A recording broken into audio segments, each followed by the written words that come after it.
Salam saudara yang dikasihi oleh Yahweh, kita bersyukur di minggu kelima ini, di bulan 7 ini kita masih diberikan kuat dan sehat. Kita mau dengarkan firman Yahweh, namun sebelumnya kita berdoa. Bapa dalam surga yang kami sembah di dalam nama Yesus Hamasiah, hati kami penuh rasa syukur kepadamu atas pertolonganmu, penjagaanmu. Kami bisa memasuki minggu kelima di bulan Juli ini. Kami mau dengarkan firman-Mu, Roh Kudus urapi kami agar kami dikuatkan, diteguhkan. Kami sambut firman-Mu dalam nama Tuhan Yesus kami berdoa. Haleluya. Amin. Pada kesempatan ini sebuah firman yang terambil dari 1 Yohanes pasal 2 ayat 15 sampai 17 yang berbunyi demikian. Janganlah mengasihi dunia ataupun hal-hal yang di dalam dunia. Jika seseorang mengasihi dunia, kasih Bapa tidak ada padanya. Sebab segala sesuatu yang di dalam dunia, keinginan daging dan keinginan mata dan keangkuhan hidup, tidak berasal dari Bapa, melainkan berasal dari dunia. Dan dunia sedang berlalu juga keinginannya, tetapi siapa yang melakukan kehendak Elohim, ia tinggal sampai selamanya. Saudara, ditegaskan di sini ada 3 keinginan dunia, yaitu keinginan daging, keinginan mata, dan keangkuhan hidup. Pada kesempatan ini saya berikan temanya adalah hidup dalam pengendalian diri. Sekali lagi, hidup dalam pengendalian diri. Buah Roh Kudus yang ke-9 di dalam Galatia pasal 5 ayat 23 adalah pengendalian diri. Pengendalian diri artinya dia mampu menahan segala keinginan dagingnya, meremnya, keinginan matanya, keangkuhan hidupnya atau harga dirinya. Saudara, di zaman sekarang ini orang berlomba-lomba untuk mencari ilmu, itu bagus.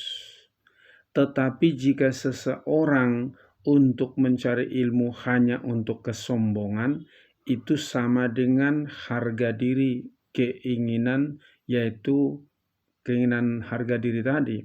Dan kita tahu orang yang juga ingin kaya raya supaya dipandang orang dia orang hebat, itu keinginan daging atau harga diri tadi, supaya dilihat orang, oh dia orang sukses, dia orang hebat.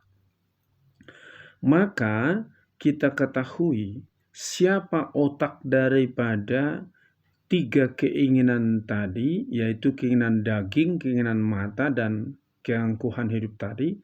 Itu otaknya namanya Lucifer. Itu kita bisa nanti lihat di dalam Wahyu pasal 12 ayat yang ke-7 sampai 9, dan juga bisa dilihat di dalam Yesaya pasal 14 ayat 12 sampai 14.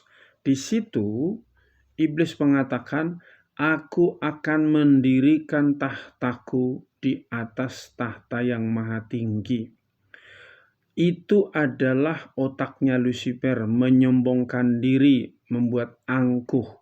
Maka Lucifer dibuang dia ke bumi dalam kitab Wahyu tadi. Dan di bumi target iblis itu adalah manusia. Kita ingat ketika Adam dan Hawa di Taman Eden sedang tenang, damai, tiba-tiba iblis datang kepada Hawa. Apakah semua buah pohon di dalam taman ini enggak boleh kau makan buahnya? Oh boleh, kecuali yang di tengah taman kami tidak boleh makan. Kalau kami makan, kami mati. Iblis mengatakan, kamu bukan mati, Hawa, tetapi kamu akan sama seperti Yahweh itu. Maka Hawa melihat buah pohon itu. Saudara perhatikan, keinginan mata, kau akan sama seperti Yahweh. Harga diri, berarti aku sama seperti Yahweh. Padahal sekalipun tidak dimakan itu, manusia diciptakan segambar dengan Yahweh. Jadi hati-hati. Keinginan daging tadi, keinginan mata, ingin makan buah tadi. Padahal Yahweh bilang jangan makan buah pohon itu. Jadi hati-hati, ini akhir zaman. Bagaimana iblis memaksa saudara supaya menuruti keinginan dagingmu.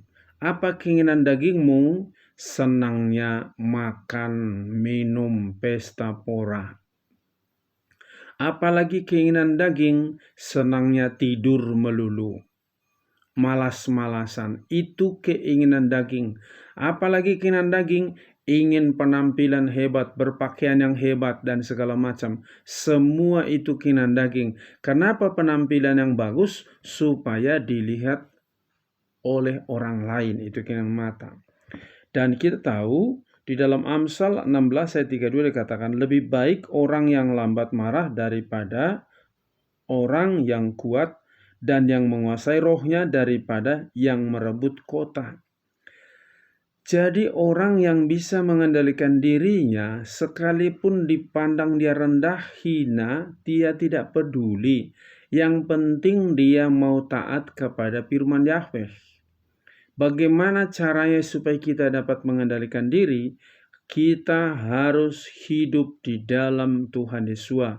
Dalam Yohanes 15 ayat yang kelima dan ayat yang ketujuh dikatakan, jika kamu tinggal di dalam aku, maka kamu akan berbuah lebat. Dan di ayat yang ke-7 dikatakan, jikalau engkau tinggal dalam aku dan firmanku dalam kamu, kamu akan menghasilkan buah yang banyak. Jadi kita tahu ketika Tuhan Yesus berada di Taman Getsemani berdoa, sedang bergumul, dia berkata, Bapa, kalau boleh lalukan cawan sengsara ini. Di situ ada peperangan keinginan daging, harga diri, keinginan mata, atau menuruti kehendak daripada Bapa. Tapi kita tahu doa daripada Tuhan Yesus, kalau boleh lalukan cawan sengsara ini, tetapi bukan kehendakku yang jadi, kehendak Bapa yang jadi. Di dalam doa Bapa kami juga diajarkan, jadilah kehendakmu di bumi seperti di surga. Jadi yang perlu kita lakukan kehendak Bapa, bukan kehendak iblis tadi. Karena iblis memaksa kita menuruti keinginan daging, berarti hawa nafsu, itu ujung-ujungnya adalah kepada kematian, hukuman. Orang yang tidak bisa mengendalikan juga dirinya tentang makan dan minum, kalau dalam Amsal pasal 23 ayat 1 sampai dengan ayat yang 4, ya, dikatakan, taruhlah pisau di lehermu bila besar nafsumu. Jadi kalau engkau menginginkan jadi orang kaya, urungkan niatmu itu, sehingga banyak orang sekarang terjerat dalam hutang piutang. Kenapa? Pingin buka usaha ini supaya nanti dilihat orang kaya, orang sukses. Tapi ujung-ujungnya usahanya gagal, hutang tidak kebayar, sehingga dia menjadi inceran orang. Dan tidak sedikit juga orang bunuh diri karena tidak bisa bayar hutang, dan juga tidak sedikit juga bunuh orang karena emosi ditagih-tagih hutang terus. Jadi biarlah kita hidup dalam pengendalian diri, karena kedatangan Tuhan Yesus sudah semakin dekat. Selain kita tinggal di dalam Tuhan Yesus, apa yang bisa mengendalikan diri kita? Yaitu Roh Kudus. Tadi saya sudah singgung bahwa buah Roh Kudus yang ke-9 adalah pengendalian diri. Sama seperti mobil atau motor, sebagus apapun, kalau nggak ada remnya akan membuat celaka. Jadi pengendalian diri itu adalah rem bagi kita. Apa yang buat kita bisa mengendalikan diri? Kehadiran Tuhan Yesus dalam diri kita membuat kita mengendalikan diri. Kehadiran Roh Kudus dalam diri kita membuat kita mengendalikan diri. Dan apalagi yang bisa mengendalikan diri kita, yaitu firman Yahweh. Jadi orang yang dikatakan dalam Yosua pasal yang ke-1 ayat 8 dan 9, firman ini jangan menjauh daripada engkau, kata Yahweh kepada Yosua. Kau harus berjalan sesuai dengan firman ini, supaya apa yang kau kerjakan kemanapun engkau melangkah, engkau pasti berhasil. Karena apa? Berjalan sesuai dengan firman Yahweh. Di dalam situasi di akhir zaman ini, banyak orang memaksa diri menuruti hawa nafsunya, yaitu keinginan daging, keinginan matanya. Pergi rekreasi ke sana kemari, ke berbagai negara dan segala macam. Pulang dari sana mikirin, aduh saya harus bayar kartu kredit dan segala macam. Kelihatannya hebat, bisa pergi ke luar negeri, bisa beli ini, bisa beli itu, tapi masih ngutang pakai kartu kredit. Untuk apa gagayaan dilihat oleh manusia, tetapi di mata Yahweh itu engkau tidak berkenan. Jadi cobalah kita belajar hidup apa adanya. Tuhan Yesus, dia raja di atas segala raja. Dia mengambil rupa seorang hamba pelayan. Padahal dia punya otoritas. Dia mengikuti kehendak daripada Bapa. Dia mau mengendalikan dirinya sesuai dengan aturan daripada Bapa di surga. Jadi dalam hidup kita sehari-hari, biar kita betul-betul dapat mengendalikan diri. Dan apa untungnya kalau kita mengendalikan diri itu, kita diberkati seperti Yusuf. Kita ingat Yusuf dibuang ke sumur, dijual, jadikan jadi pembantu. Setelah dia kerja benar, istri Potifar mengganggu dia, menggodain dia supaya melakukan perzinahan, tapi Yusuf tidak tergoda dan dipitnah, dimasukkan ke penjara bawah tanah. Yusuf tidak pernah marah, ada pengendalian diri, tapi kita tahu setelah Yusuf masuk penjara bawah tanah, itu membawa dia menjadi orang nomor 2 di Mesir. Dan setelah Yusuf menjadi orang penting di Mesir, datang saudara-saudaranya yang menjual dia, yang membuang dia ke sumur, dikasih makan, dikasih tempat tinggal. Yusuf ada pengendalian diri, maka dia diberkati.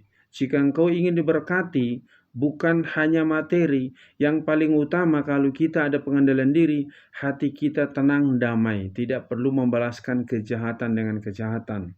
Apalagi untungnya kalau kita hidup dalam pengendalian diri, yaitu kita melebihi seorang yang kuat. Ya, kita melebihi seorang yang kuat atau pahlawan. Karena apa? Sekalipun dia pahlawan, kita tahu banyak di Alkitab pahlawan awal-awalnya hebat, tapi ujung-ujungnya hancur. Kita ingat Salomo ketika dia menjadi raja, dia minta hikmat bagaimana memimpin bangsa Israel yang besar itu. Yahweh kasih hikmat dia, dan karena dikasih hikmat, dikasih juga kekayaan. Tapi Salomo setelah dia menjadi raja, dia bisa bangun bait suci, dia bangun istana, tapi kita lihat di akhir hidupnya, dia tidak bisa mengendalikan dirinya. Istri resminya saja cuma 700 orang. Gundiknya 300 orang. Sampai pada matinya dia masuk dalam penyembahan berhala karena terikat dengan istri-istrinya itu penyembah berhala. Jadi kita lihat di sini, banyak orang kelihatan awal sukses tapi pada akhirnya tidak sukses karena tidak bisa mengendalikan dirinya. Biarlah Roh Kudus memampukan kita, firman Yahweh memampukan kita supaya kita bisa mengendalikan diri. Yang paling utama kalau kita bisa mengendalikan diri, dijamin masuk dalam kerajaan surga. Jadi biarlah kita keinginan daging kita dihina, direndahkan, nggak apa-apa, kita tidak perlu tanggapi. keinginan mata kita, kita harus rem. Segala hal-hal yang hanya menyenangkan mata, kita berhenti. Dan juga keangkuhan hidup harga diri, kita belajar dari Tuhan Yesus. Dia Raja, dia ubah dirinya menjadi pelayan, sehingga dia menjadi panutan teladan bagi kita. Biar melalui firman ini, kita mempersiapkan diri menyambut kedatangan Tuhan Yesus, supaya kita hidup di dalam pengendalian diri setiap saat. Amin. Sampai di sini firman Yahweh, kita berdoa. Bapa dalam surga, terima kasih buat firman-Mu yang sudah kami dengarkan. Kami bersyukur Engkau mengingatkan kami agar menjelang kedatangan Tuhan Yesus yang kedua kali, kami tidak menuruti hawa nafsu kami, keinginan daging kami. Kami juga tidak menuruti keinginan mata kami ketika seperti Adam dan Hawa di Taman Eden. Kami juga tidak menuruti keangkuhan hidup kami. Bapa, Engkau tolong, Engkau jamah setiap pribadi lepas pribadi yang mendengarkan firman-Mu ini, supaya hidup sesuai dengan firman-Mu. Biarlah Roh-Mu yang memampukan, menguatkan, menghiburkan kami semua. Berkati gereja-gereja-Mu, berkati seluruh hamba-hamba-Mu, berkati bangsa dan negara kami ini. Pulihkan Bapa juga persiapan pemilu supaya berjalan dengan baik. Terpuji-pujilah nama-Mu, di dalam nama Tuhan Yesus kami berdoa. Haleluya. Amin. Shalom, Yahweh berkati.